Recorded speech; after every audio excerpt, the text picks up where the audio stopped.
So the second part of this problem says, to keep the same centripetal acceleration as the previous problem, how much do we have to change the speed for a 10 centimeter radius?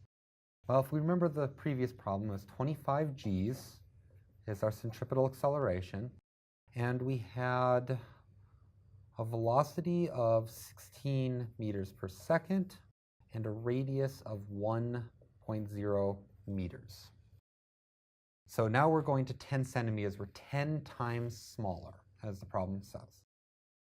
All right, let's go through, and we go that AC, our centripetal acceleration, is equal to v squared over r. And this is for any object going at a constant speed around a radius.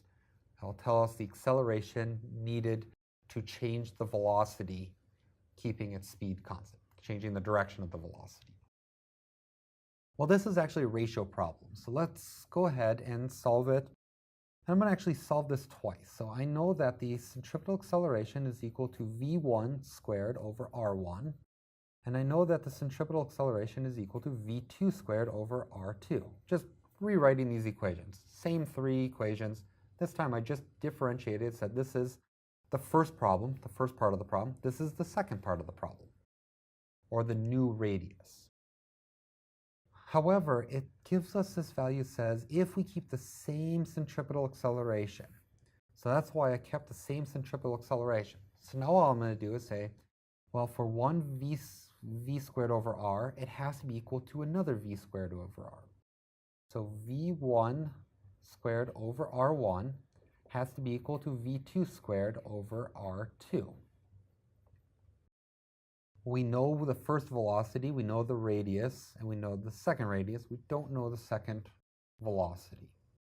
So I'm going to go and figure out, in terms of the first velocity, what is the second velocity. So v2 squared is equal to v1 squared times r2 over r1. Or v2 is equal to v1 times the square root of r2 over r1. This says that our second velocity is related to the first velocity by this factor.